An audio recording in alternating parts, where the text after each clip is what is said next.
Congratulations, you have unlocked your first Nazarite video. This challenge we're introducing for the next 5 days is the Grape Challenge. Now, when I studied out the Nazarite vow in the Bible, the thing that really surprised me, that came through and through again, that the purpose of a Nazarite vow is to increase your fruitfulness. It's about making space for God to do a new thing in your life. For example, did you know that every single Nazarite was born of a barren woman? God had to open a barren womb to be fruitful for a Nazarite, because a spirit of a Nazarite is the antidote for barrenness in my life and in your life.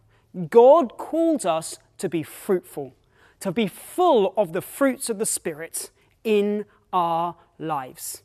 Now, in number 6, God outlines the Nazarite vow, and there's 3 main things.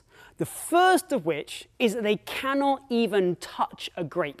They can't drink wine. They can't eat raisins. They can't even drink wine vinegar. I mean, that's pretty serious. Now, what's the principle behind that?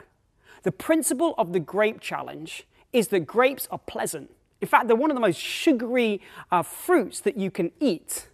And so the principle is that when we abstain from the pleasures of life, it enables God to birth new wine in us.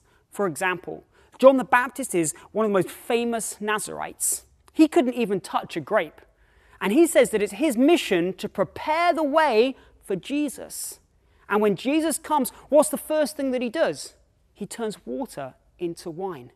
And he says that he is called to bring new wine of the new covenant.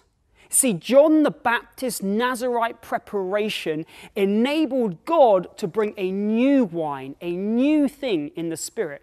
And so when we go on a fast and abstain from certain pleasures, abstain from legitimate pleasures, it creates space in our lives for God to begin to plant a grape seed of fruitfulness in our lives.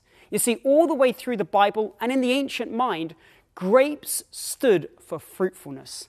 The thing that the spies brought back from the promised land to show that this was a fruitful place was grapes. The first thing Noah did after the destruction of the flood was to plant a vineyard.